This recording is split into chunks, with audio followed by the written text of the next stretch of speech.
Man, oh man, it is cold out there now. And that's why today's video is going to be a little bit different. Despite having a lot of projects I could be working on out in the shop or around the farmstead, I need to take care of the matter at hand. And that is the weather. They're now forecasting sub-zero temperatures, which is like minus 20 something for you Celsius folks. So I thought I'd just take you along in a little day in the lifestyle video to show you what it takes to heat this old late 1800s farmhouse, what we've got to do for firewood, what I've got to do to prepare to not have any frozen water lines, and then maybe we'll talk about what we could have done differently or what we wish we'd have changed given what we know now. I don't know. All right, I gotta go get suited up. Dig Drive DIY!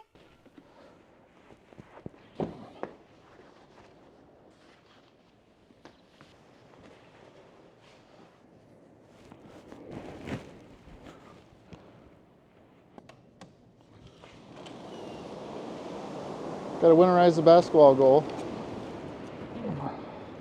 It's already frozen. I sucked it out this morning, but I didn't get it on camera. But this is how I siphon it out. Just with a clear tube, stick it in there. It's empty now. We're gonna have to take care of the cats. It's gonna be too cold for them to be outside this week because the cats keep trying to go in the garage, and that doesn't work in the wintertime as well. First, we gotta move the stuff out of the blockhouse to make room for them. Man. It is windy. So this is the blockhouse, and this is where the pets stay in the wintertime when it gets really cold. So one interesting thing about the blockhouse, this is where our current well is, and there's a jet style well pump in here. So we got to keep it from freezing during the wintertime. That means when it gets this cold, we turn our heater on in here. We do have wood heat as well in here, but we'll probably just get by with the little oil radiant heater right now. All right, so their planter boxes usually come in the bad weather. They still got some life in them, so instead of sticking them in the back room where it does get cold, we're gonna move those to the garage and hopefully preserve them for a little bit. Maybe some things will live. And then we're gonna prep this for animals because we don't let the animals in during the summer, but in the wintertime, it's hard to watch them be outside in the cold. Kind of put your hands up underneath here. Here come the cats already. You gotta lift it up, Eva. There you go.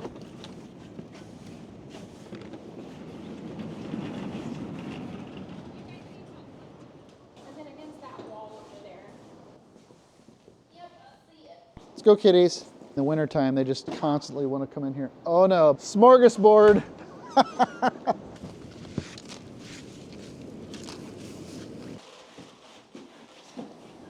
Time to move the cat house. Now you're gonna have chores to do all winter, you know. You gotta take care of the litter box. I didn't want to put them in here, so. Well, we're about gonna have to put them in here because I can't keep going in the garage every time we open the overhead door. She says, let me in. They already went in. Okay, we've got their bathroom established. They've got a buffet table, water, and of course this is the loft. It's right above the heater, so they all tend to migrate up here. This old girl here is about 18 years old. We call her Maud. She's deaf, and somehow she just keeps on going. And she might be blind in one eye. So I think like for the cats, move it into the blockhouse into the winter is the equivalent of going to Florida.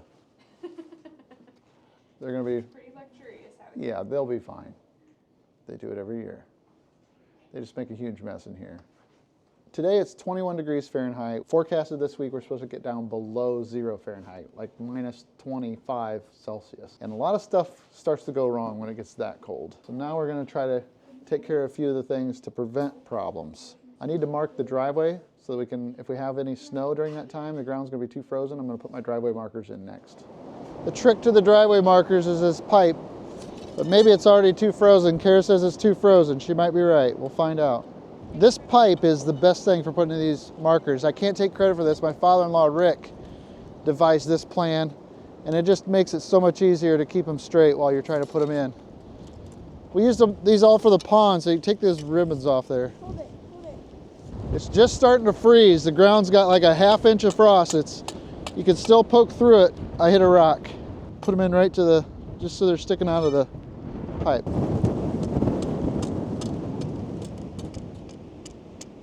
By tomorrow, I probably wouldn't be able to get these in the ground. The top will freeze.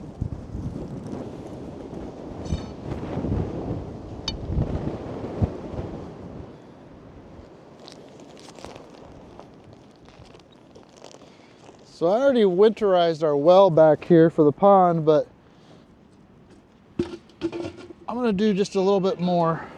So I took this all apart. I blew air through the line that's going to the pond. I took this cap off and I sucked the water out as far as I could. But I'm just gonna, I don't know, I'll feel better at night if I can, I'll wrap it in some insulation. Maybe that'll help keep it from driving the frost way down in it. I don't know if it's right or wrong. This is just an old junk piece of insulation that's been laying around. Might as well put it to use.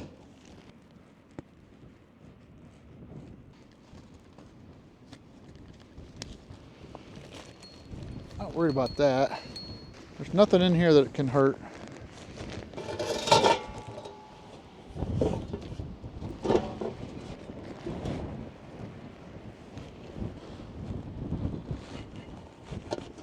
Makes me feel better, I guess. It was easy. I think I'll be fine. Okay. Can you help me move the boat? The boat. Oh no! It's full of water. Is it frozen solid? Oh, we screwed up on that one. Well, it'll be nice if we can get it flipped over.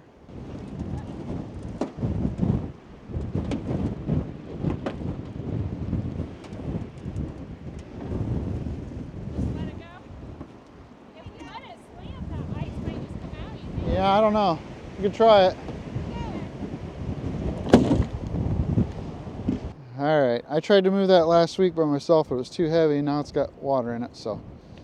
On to the next thing. We need to get some firewood on the front porch for the inside wood stove. That means we got to move it from there out to the front porch. This is our main wood boiler. This heats the house, the garage, and the shop. But when it gets this cold, it struggles to keep up. So what we do to supplement it is sometimes we build a fire in the house. I'll show you that stove in the kitchen. And then we also build a fire in the blockhouse if we have to. But when you throw those in there, don't put your hand on the end. Because if you put your hand on the end, that's how you hit your hand. Put your hand down here and leave the end out. So if you hit it, it just hits the stove door and it doesn't smash your fingers.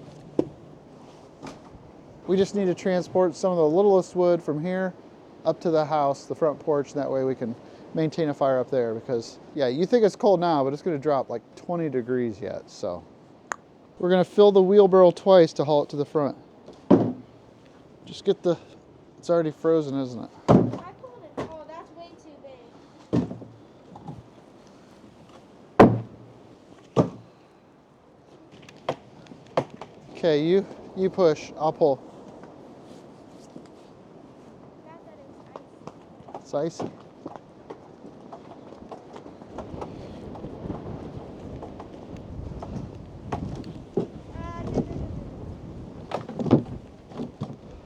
We need to make sure that the chimney's clear.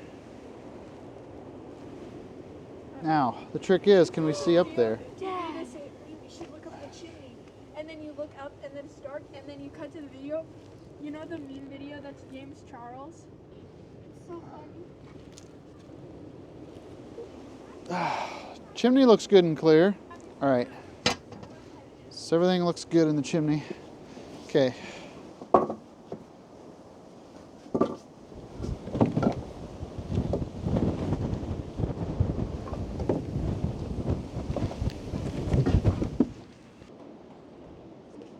All right, that'll last a few days, maybe the week, since we don't burn a lot in the house.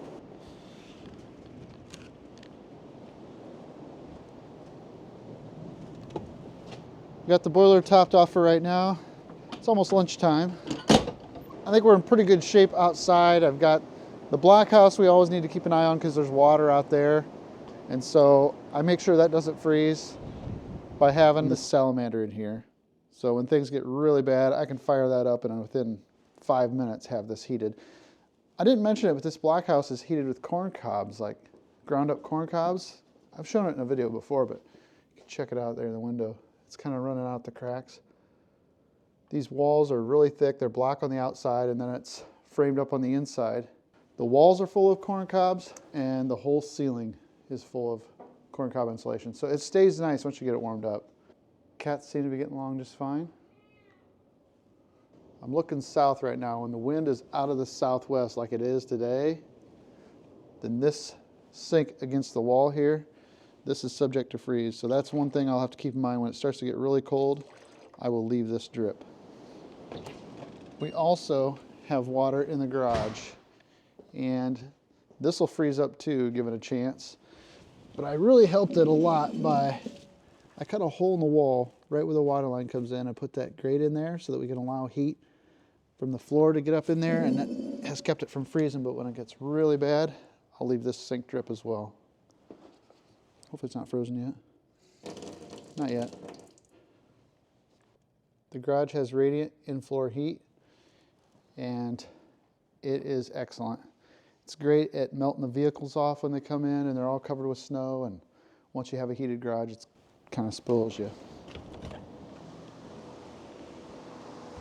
The shop, it's 47 right now. It is heated with a heat exchanger. Hot water from the outdoor boiler is plumbed up that wall, and it goes into that heat exchanger, and a fan blows hot air across a radiator, and that's the only heat that's running in here right now. I have this little 220 electric heater that provides some supplemental heat, and it actually does unbelievably well. When I want to warm it up to say 50 or 60 in here, I can turn that on for a few hours and it'll do the trick. There's another load of heat right there. In my office,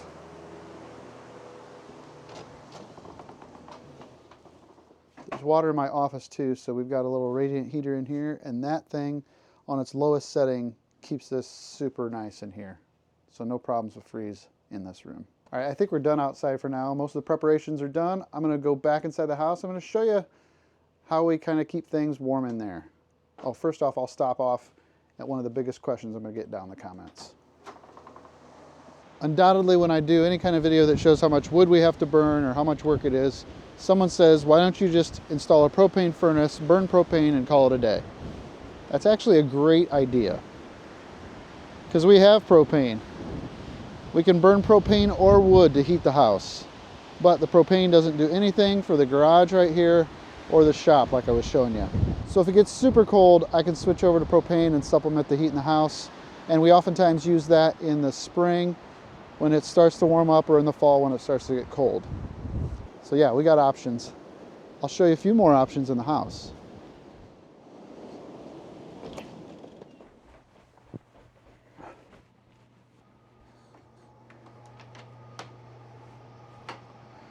These are the boiler lines that come from the outdoor wood boiler, and they're plumbed into this LP furnace. Here's the propane line coming in.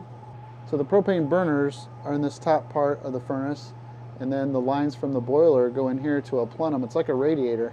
It's really hot right there to the touch, but that radiator gets hot, and then the furnace just blows air across the radiator to circulate it all throughout the house. So as I mentioned, we can switch from propane to wood. It just takes a lot of propane, and if the wood's available and free, that's cheap.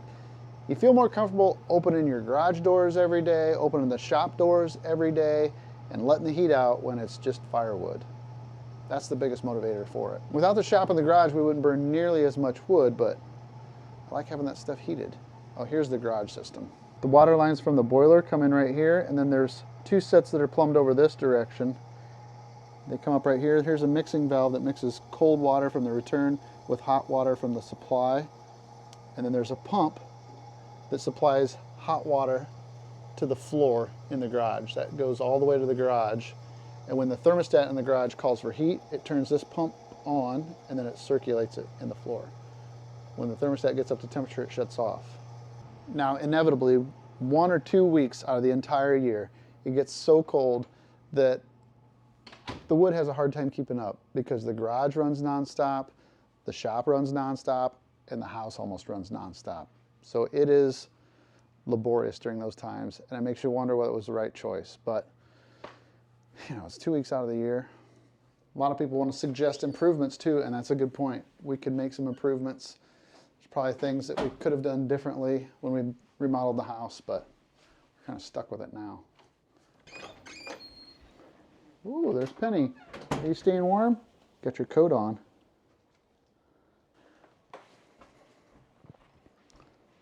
It's hot chocolate time? Yeah. Well, that sounds good. Let's get a little warm up. For me? You wanted the teapot on the wood stove?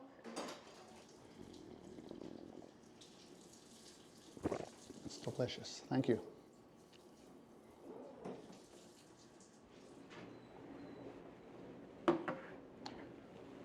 Hot chocolate always hits the spot on a cold day, but all right, I'm gonna get back to showing you what I wanted to tell you about the other heat in our house. So I did mention that we had another wood burning stove inside of our kitchen. It's right here. So this little guy is pretty nice, and when it gets really super bad, we'll fire that up. We might fire it up tonight actually, because it's gonna get cold overnight. So if you're keeping track, that's an outdoor wood boiler with a propane furnace backup, a wood stove inside of our kitchen, and in the oldest part of our house, we have electric baseboard heaters. Forced air, electric baseboard. So the electric baseboard heaters warrant a little bit of a history lesson, and you'll explain how all this is the way it is a little bit better. So I'm obviously standing in our kitchen. This is part of the original old farmhouse that was built in the late 1800s, and you can see everything of the old house from where I stand.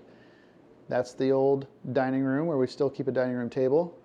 There's the stairs leading up to the second level, and there's what was a bedroom, our original bedroom when we first moved in. This is the original footprint of the house.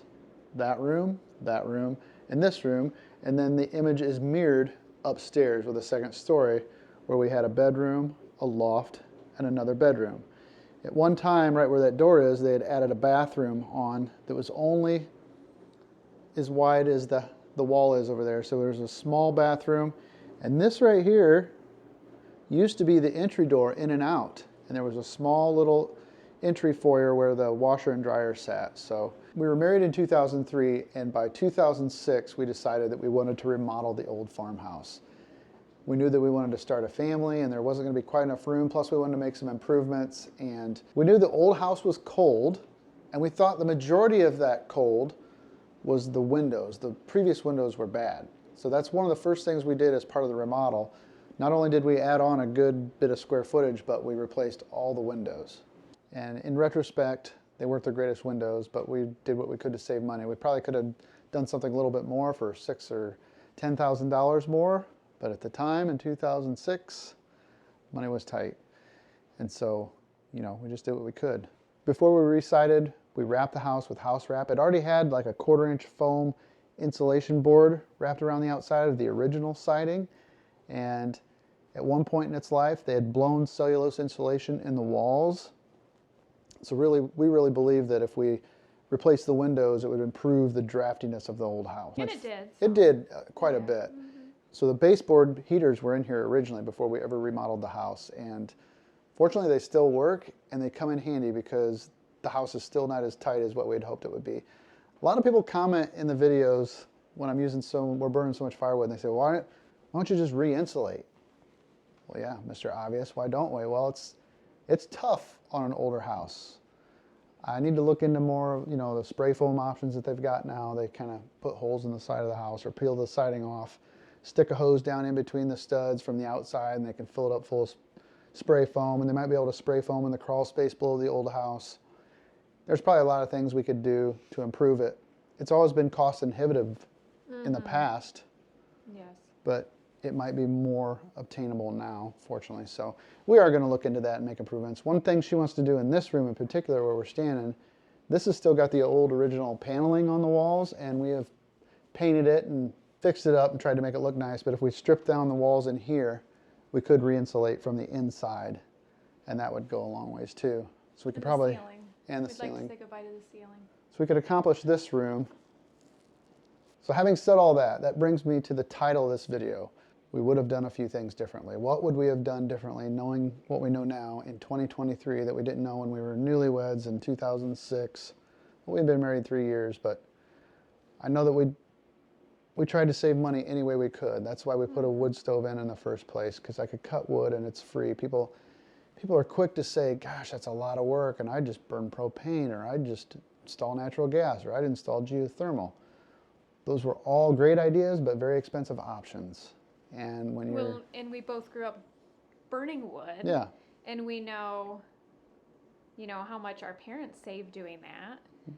And I know especially us, which I think you guys too, it was just such a fun family time, I remember.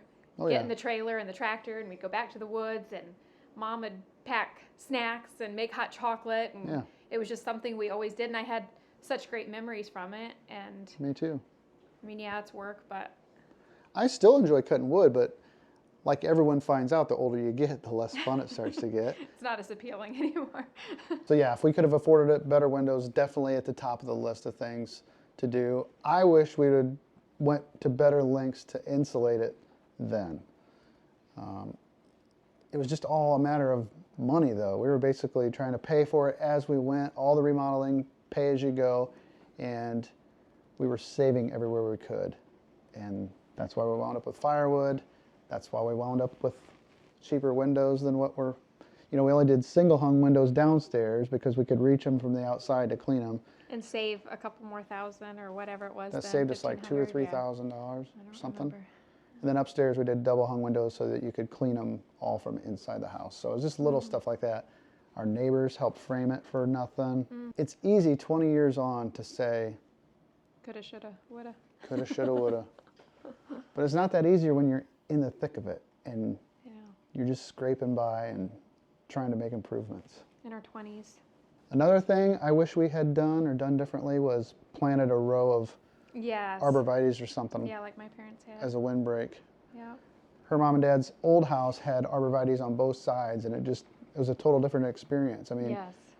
you can see how flat, open, and windy it is here.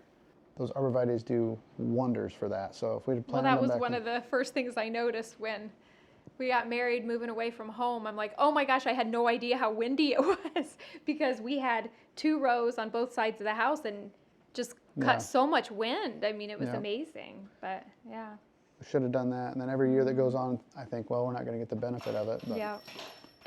the dog wants out. Would you have added on as much as we did? No, I would have probably kept it a little bit smaller and put those savings into better insulation and Yeah. windows, probably. Honestly, At the time that we remodeled was well before we had children, and we hoped to have like 5 kids was 4 our or dream. 5 yeah. kids. And so we built a house that we could have 4 or 5 kids in, and then we And then wound waited up with, and waited, Yeah. years and years. and then we wound up with 2 twins, a Yeah. 2-for-1 special. So we got plenty of house for that, but I wish we'd have done rock landscaping instead of mulch. Yeah, instead of cat litter mulch. That's a project for this summer. We're replacing Yes. all the mulch with rocks. People are always quick to say what they would have done given the situation that you have now, but Yeah, it's just so hard to say. you just don't know when you're young and stupid and no money. Yeah, the that's biggest the thing. hardest. Yeah. Well, we better let the dog out. Then I think we should build a fire. We can settle in tonight and watch our home high school girls varsity team try to win the tournament And maybe tonight. work on, see if anybody can guess what this mess is here they're working on. We can get their Christmas crafting project wrapped up, hopefully. Okay. I'm going to head out to the shop. Okay.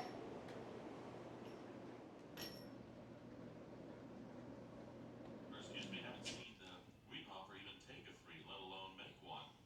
And when you knock down 4, the final score 61-40.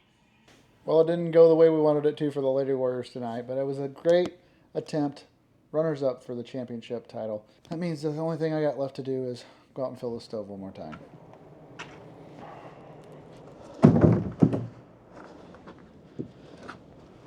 So even though it is a lot of work sometimes, and there's certainly days when I don't feel like messing with firewood, I still think I'm better for it. I don't think I'd change that.